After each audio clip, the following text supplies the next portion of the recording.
La noche de Halloween de 2010, mientras niños disfrazados iban de puerta en puerta por Ascot, en el condado de Berkshire, dentro de una casa en la exclusiva Millionaire's Row se vivía un horror de otra naturaleza. Ahí, Joanna Simpson, de 46 años, fue asesinada a manos del hombre al que alguna vez había amado.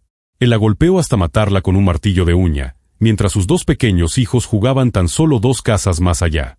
5 días después, su cuerpo sería hallado enterrado en una tumba que había sido cavada por adelantado en Windsor Great Park. El responsable era un capitán de British Airways, un piloto en quien confiaban cientos de pasajeros cada día. Sin embargo, a pesar de las evidencias abrumadoras de que había planeado el crimen, Robert Brown jamás sería condenado por asesinato. Joanna Simpson nació en 1964 en York, en Yorkshire, dentro de una familia muy unida y cariñosa. Su padre, Chris, era dueño de una constructora exitosa y su madre, Diana, siempre describiría a su hija como alguien especial. Cuando Joanna era pequeña, la familia se mudó a la isla de Man, donde ella asistió a la escuela Beacon. La recordaban como una chica llena de energía, aventurera, alguien que se entregaba por completo a todo lo que hacía. Después de terminar la escuela, estudió en la Universidad de Bath, donde se graduó en negocios. Logró una carrera exitosa antes de enfocarse en lo que se convertiría en la mayor alegría de su vida, ser madre. Su mejor amiga, Etty Barcourt-Nanton, decía que Jo era como un rayo de sol, amable, cálida, divertida y, por encima de todo, una madre extraordinaria. Eran almas gemelas. No importaba que tan mal estuvieran las cosas, Joanna siempre encontraba fuerzas para salir adelante y ver lo mejor de cada situación. Tenía valores morales muy sólidos. Creía firmemente que todos los niños merecen crecer en un entorno seguro, estable y lleno de amor. No se olvidaba del cumpleaños de nadie. Una amiga llegó a decir, a lo largo de mi vida, ella me enseñó muchísimo sobre la bondad. Antes de conocer a Robert Brown, Joanna ya se había casado una vez. Ese primer matrimonio terminó en buenos términos. Durante esa etapa, ella compró una casa en Ascot. La propiedad estaba en pésimas condiciones cuando la adquirió, con árboles literalmente atravesando el techo, pero Joanna se encargó de renovarla con sus propias manos, transformándola en un hogar hermoso. Todo cambió en noviembre de 1998, cuando Joanna conoció a Robert Brown en Sudáfrica. Él tenía 36 años y ella 34, 2 años menor que él. Brown era piloto de British Airways en rutas de larga distancia hacia San Francisco, Los Ángeles y Hong Kong. Capitaneaba Boeing 747. Se mostraba seguro de sí mismo, persuasivo, con esa aura de autoridad que suele acompañar a un uniforme y a la responsabilidad de un avión comercial. Su romance fue descrito como un torbellino. Robert se mudó a la casa de Joanna en Ascot, esa misma casa que ella había comprado con su primer esposo y que había renovado por completo. El día de Navidad de 1998, mientras pilotaba un vuelo con destino a Hong Kong, Robert le propuso matrimonio a Joanna. Fue un gesto romántico, grandilocuente, dramático. Ella aceptó. El 13 de febrero de 1999 se casaron en una pequeña ceremonia en Ascot. Pero desde el inicio había señales de alarma que las personas cercanas a Joanna no podían ignorar. Cuando ella llevó a Robert a conocer a sus padres en la isla de Man, la reacción fue inmediata y negativa. Diana y Chris lo detestaron desde el principio. Lo describían como grosero y arrogante. Decían que era reservado, sí, pero también despectivo con las amigas de Joanna. Varias personas notaron que ella parecía más tranquila cuando él no estaba presente. Cuando él llegaba, algo cambiaba en su forma de ser. El padre de Joanna estaba tan preocupado por ese matrimonio que insistió en que firmaran un acuerdo prenupcial antes de la boda.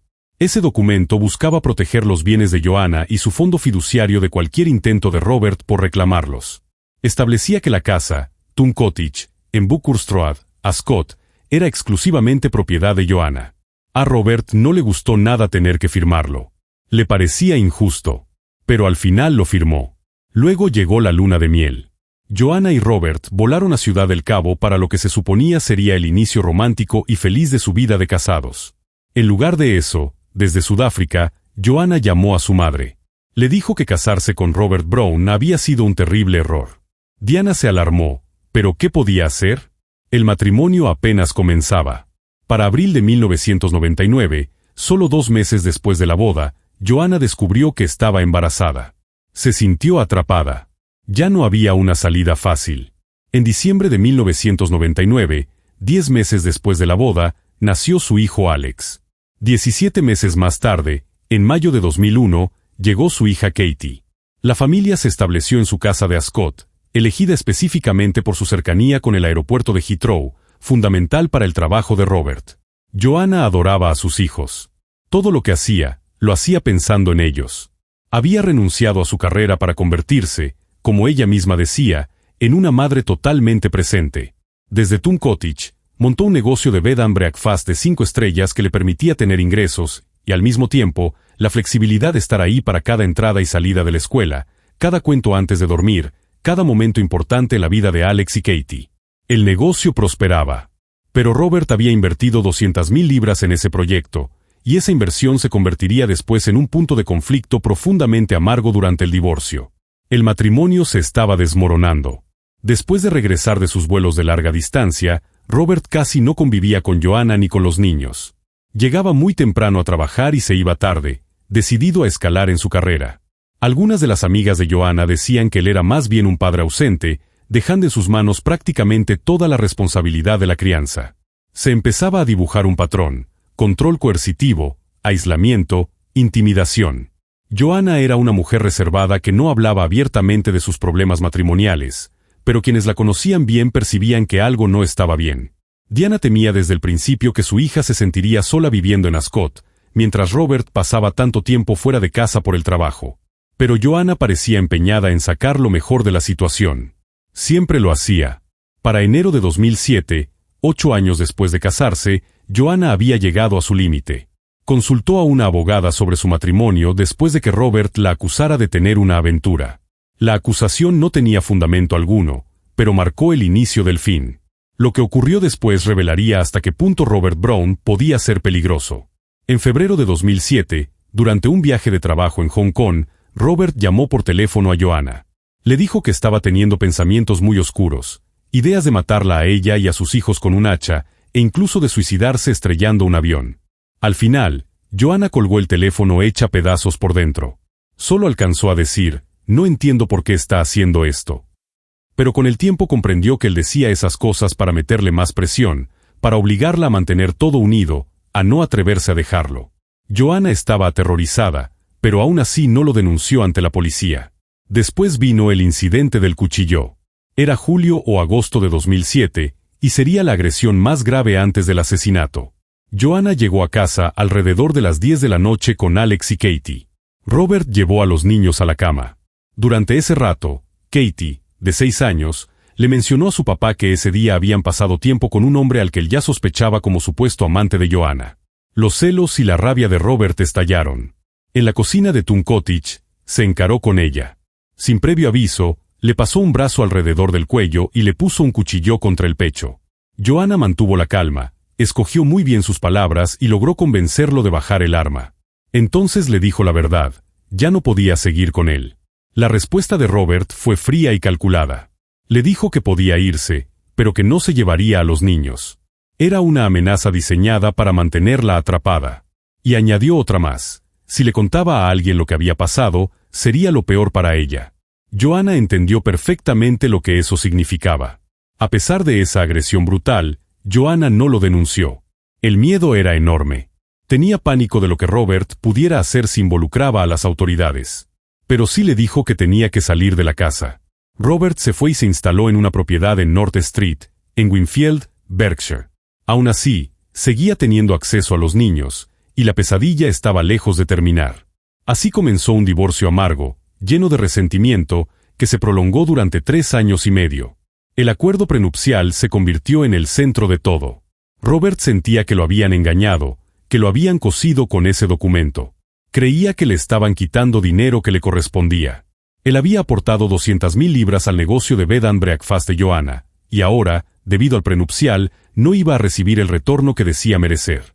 Durante el proceso de divorcio salieron a la luz detalles inquietantes. El sistema de cámaras de seguridad que Joanna había instalado en la casa dejó de funcionar porque los cables habían sido cortados.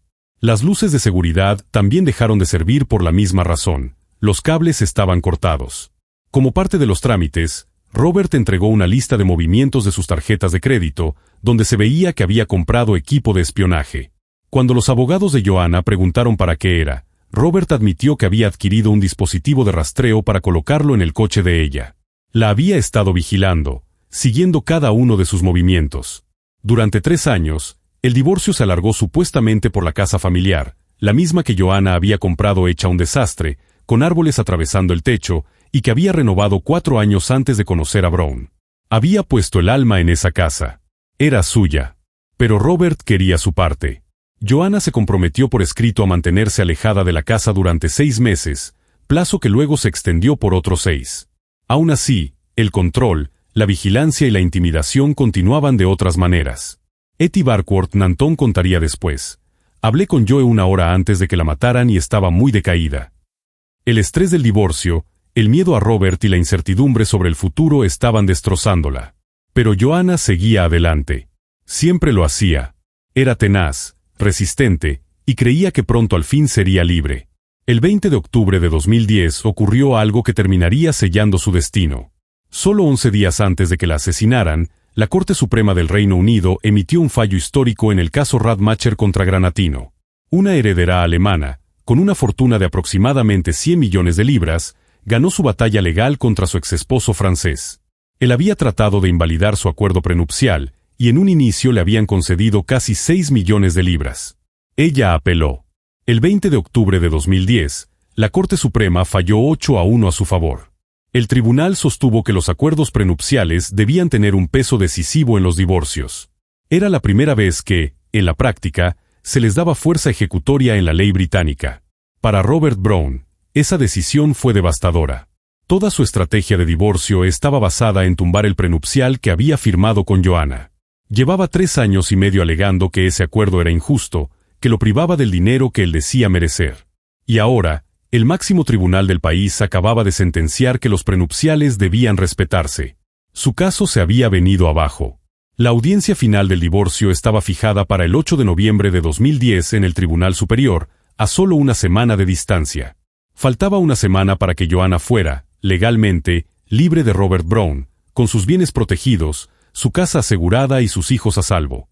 Joanna contactó a su hermanastro y a su amiga Etty.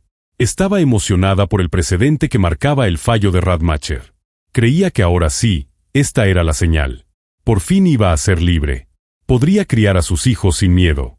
La pesadilla estaba a punto de terminar. Pero Robert Brown tenía otros planes. Planes que llevaba meses preparando. Planes que incluían una tumba, un martillo y un contenedor de plástico. Era domingo 31 de octubre de 2010. Halloween. Los niños de Ascot se alistaban con sus disfraces, ansiosos por la noche de truco o trato. Para Joanna Simpson, debía ser un día normal. Robert Brown tenía a los niños por las vacaciones de medio trimestre y debía devolverlos por la tarde. Alrededor de las 4 de la tarde, Robert llegó a Tun Cottage, en Buckhurst Road, con Alex y Katie. Los niños, de 19 años, estaban emocionados de ver a su mamá. Corrieron hacia el interior, directos a la sala de juegos, listos para jugar y contarle todo sobre el tiempo que habían pasado con su padre. Robert siguió a Joanna dentro de la casa. Llevaba en la mano una de las mochilas de tarea de los niños. Escondido dentro de esa mochila iba un martillo de uña. Lo había tomado de su cobertizo horas antes y lo había ocultado cuidadosamente. Pero el martillo no era la única prueba de que todo estaba planeado. Meses antes, Robert Brown había cavado una tumba en Windsor Great Park. Había comprado un contenedor de plástico lo suficientemente grande como para usarlo como ataúd improvisado. Había adquirido bolsas de basura, cinta adhesiva y otros materiales. Todo estaba listo. Joanna y Robert comenzaron a discutir. Las palabras exactas que cruzaron quizá nunca se sepan por completo, pero él más tarde diría que se trató de una pelea por un medicamento, una excusa endeble que el juez no aceptaría. Los niños estaban en la sala de juegos, a solo 2 puertas del dormitorio donde se desarrollaba la discusión. Estaban jugando, sin imaginar que en cuestión de segundos sus vidas quedarían destrozadas para siempre. Entonces Robert atacó. Golpeó a Joanna con el martillo de uña una y otra vez, 14 veces en total. Cada impacto fue brutal. Joanna presentaba heridas defensivas en brazos y manos. Había intentado detenerlo, había tratado de protegerse, pero Robert medía casi 2 metros, era físicamente más fuerte y además estaba armado. Ella no tenía ninguna oportunidad. Mientras agonizaba, su hija de 9 años, Katie, escuchó ruidos extraños desde la sala de juegos. No sabía exactamente qué eran esos sonidos, pero supo que algo no estaba bien. Cuando Robert salió del dormitorio, Katie le hizo una pregunta que más tarde sería una pieza clave en su contra ante el tribunal. Le preguntó a su padre si iba a llamar a una ambulancia. Él nunca lo hizo. El juez llegaría a afirmar con total claridad que Robert Brown jamás tuvo intención de llamar a los servicios de emergencia. Robert envolvió el cuerpo de Joanna en plástico. Luego lo colocó en la cajuela de su auto. Katie lo vio hacerlo. Vio a su padre meter el cuerpo de su madre en el coche. Él les dijo a Alex y a Katie que su mamá estaba enferma y que tenían que llevarla al hospital. Los niños le creyeron. ¿Qué más podían hacer? Apenas 20 minutos después del asesinato, alrededor de las 4:20 de la tarde, Robert regresó a su casa en North Street, Winfield, con Alex y Katie. El cuerpo de Joanna seguía en la parte trasera del vehículo. Los niños fueron llevados al interior, confundidos, preocupados, pero todavía confiando en su padre. Después, Robert condujo hasta Windsor Great Park, hasta la tumba que había cavado meses antes. Ahí enterró a Joanna dentro del contenedor de plástico que había preparado como ataúd improvisado. La cubrió con tierra. Escondió cerca la pala que había utilizado. Se deshizo también del sistema de CCTV de la casa y del martillo, enterrando esos objetos en otro punto del parque. Esa misma noche, Robert dejó a Alex y Katie con su novia, Stephanie, para que se quedaran con ella. No le contó nada de lo que había hecho, pero Stephanie notó que algo no cuadraba. Lo vio raro, distraído, tal vez incluso alterado. Se preocupó tanto que se puso en contacto con los padres de Robert en Escocia. El hermano de Robert, Kenneth, también lo llamó para ver qué pasaba. Pero él no dijo una sola palabra sobre el crimen que acababa de cometer. La noche de Halloween siguió su curso. Los niños tocaban puertas, recogían dulces, reían, celebraban, y nadie sabía dónde estaba Joanna Simpson. Alrededor de las 5 de la mañana del lunes 1 de noviembre, Stephanie volvió a ver a Robert al regresar a la casa tras haber enterrado el cuerpo de Joanna. Se mostraba tranquilo, sereno, como si nada hubiera sucedido. Pero las preocupaciones de Stephanie no habían desaparecido.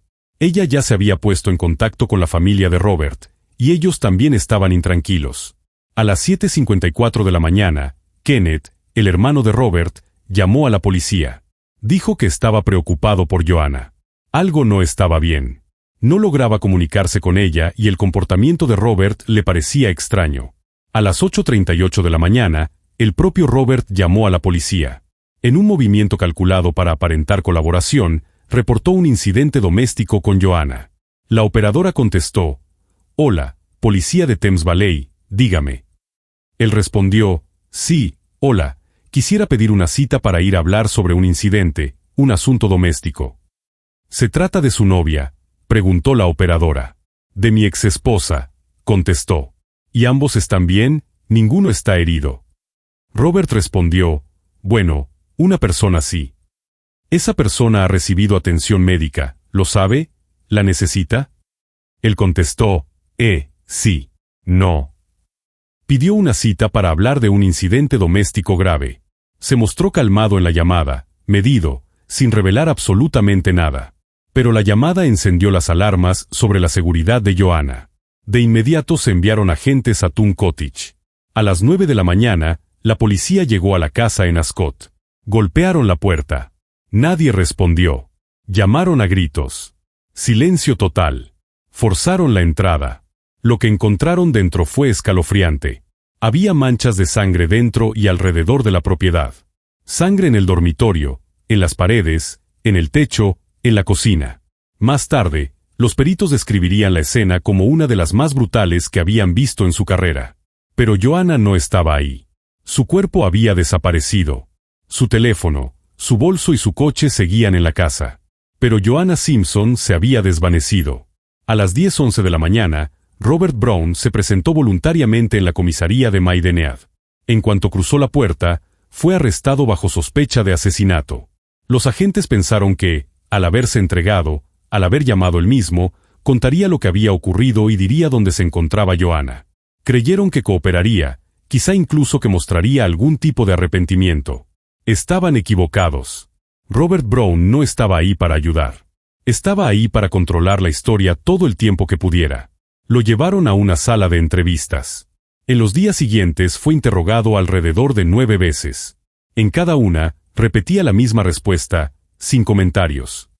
Se negaba a contestar preguntas.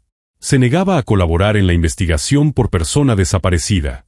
Robert, cuéntanos todo lo que sepas sobre el paradero de Joanna. Sin comentarios. Pero tú has seguido queriendo hablar con la policía y venir a la comisaría, ¿es correcto? Sin comentarios. Cuando hablaba, se presentaba a sí mismo como la verdadera víctima de un divorcio amargo. Volvía una y otra vez al acuerdo prenupcial, señalándolo como la raíz de todos sus problemas, retratando a Joanna como una mujer controladora, rica y vengativa. Los investigadores vieron a través de ese discurso de inmediato. Entendieron que el prenupcial no era una defensa, sino un posible móvil para el asesinato. Pasaban los días. Se organizaron extensas búsquedas en la zona. Agentes, unidades caninas y helicópteros rastreaban los alrededores. Voluntarios de la comunidad se sumaron. Pero no había rastro de Joanna. Su familia estaba destrozada. Su madre, Diana Parks, vivía en una angustia insoportable, desesperada, en pánico, muerta de miedo. ¿Dónde estaba su hija? ¿Seguía viva? ¿Qué le había hecho Robert? Él seguía negándose a hablar. No decía dónde estaba el cuerpo. Permanecía en su celda, en silencio, calculando, esperando. Entonces, el 3 de noviembre, alrededor de las 4 de la tarde, algo cambió. La policía le mostró fotografías de la sangre encontrada en la casa de Joanna. La evidencia era aplastante. Tras discutir con su abogado, Robert finalmente accedió a dar una declaración. Entregó una hoja. En esa declaración, afirmó que había perdido el control. Dijo que había tenido una discusión con Joanna. Afirmó que solo la había empujado. Admitió que la metió en la cajuela de su coche, alegando que su intención era llevarla al hospital. Reconoció que llevó a sus hijos a su casa en Winfield. Y finalmente confesó que había ocultado y desechó del cuerpo de Joanna en Windsor Great Park. El jueves 4 de noviembre, los agentes regresaron a Windsor Great Park para localizar el sitio exacto. Robert fue llevado al lugar, escoltado por la policía. En cuanto llegaron, él señaló de inmediato donde había enterrado a su esposa. No hubo duda, ni titubeos, ni necesidad de buscar. Al día siguiente, viernes 5 de noviembre, los equipos forenses comenzaron el trabajo minucioso de recuperar el cuerpo. La fosa era poco profunda, ubicada a unos 12 metros de Sand Hill Road, en una especie de canal de desagüe. Joanna llevaba 5 días enterrada ahí. Robert Brown fue acusado formalmente de asesinato. Los resultados de la autopsia confirmaron lo que todos temían. La causa de muerte fue traumatismo contundente y estrangulamiento. El 11 de mayo de 2011 comenzó el juicio de Robert Brown en la Corte de la Corona de Reading. La familia y los amigos de Joanna llenaron la sala, esperando justicia. Más de 20 personas se presentaron como testigos dispuestos a hablar por ella. Estaban convencidos, no había manera de que él se librara. Pero Robert Brown se declaró no culpable de asesinato. Se declaró culpable de homicidio en razón de responsabilidad disminuida. Su defensa alegó que, en el momento de matar a Joanna, sufría un trastorno de adaptación, una condición leve que rara vez conduce a la violencia. El juez destacaría después que ese trastorno pareció desaparecer poco después de que Robert mató a su esposa. Brown subió al estrado. Describió a Joanna como una niña rica y manipuladora. Dijo que años de reproches lo habían empujado a matarla.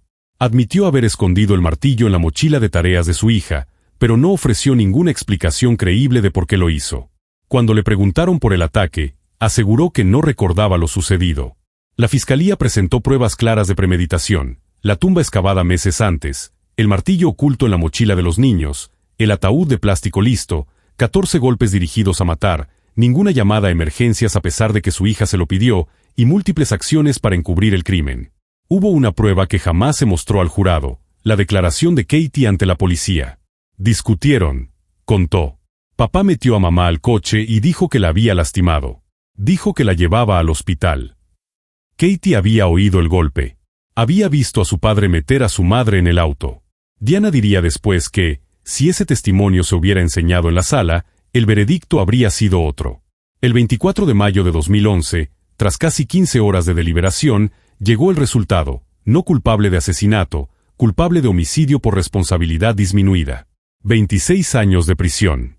Bajo la ley británica, tendría derecho a liberación automática tras cumplir la mitad de la pena, 13 años. Noviembre de 2023. Hubo lágrimas y exclamaciones de incredulidad. En las escalinatas de la corte, Diana Parks dio una declaración: hubo una grave falla en la justicia. Robert Brown se había librado del asesinato, al menos en el papel. En 2014, Diana Parks y Etty Barkworth Nanton cofundaron la Fundación Joanna Simpson. Luego, en 2016, Diana conoció a la reina Camila en un evento de Safe Lives. Le contó la historia de Joanna. La reacción de Camila fue llorar. Le dijo a Diana: voy a hacer algo. Ese encuentro se grabó en el corazón de la reina y se convirtió en un punto de inflexión en su trabajo contra la violencia doméstica. Pero mientras se acercaba 2023, la liberación automática de Robert Brown ya estaba en el horizonte. La campaña empezó. Diana, Etty, políticos y la propia reina Camila pelearon para frenarla. Alex y Katie dieron declaraciones.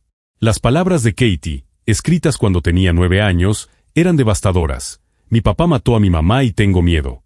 Es el hombre más malvado que he conocido en mi vida. El 10 de octubre de 2023, el secretario de Justicia, Alex Choke, bloqueó la liberación de Brown. En febrero de 2024, su recurso ante el Tribunal Superior fue rechazado. Hasta octubre de 2025, él continúa en prisión, a la espera de la decisión de la Junta de Libertad Condicional. En diciembre de 2024, el gobierno del Reino Unido anunció nuevas reformas de sentencias, mencionando directamente a la Fundación Joanna Simpson como inspiración. La fundación sigue ofreciendo apoyo especializado a niños afectados por la violencia doméstica. El legado de Joanna vive en esos cambios sistémicos. Joanna Simpson tenía 46 años, rebosaba de bondad y amor por sus hijos. Y en una sola noche, todo eso le fue arrebatado. Pero lo que vino después fue poderoso: una madre que se negó a rendirse, una reina conmovida hasta las lágrimas, un país despertando ante la realidad de la violencia doméstica. Al recordar a Joanna Simpson, no deberíamos quedarnos solo con la crueldad de lo que le hicieron, sino con la luz que llevaba dentro y con el cambio que esa luz logró encender.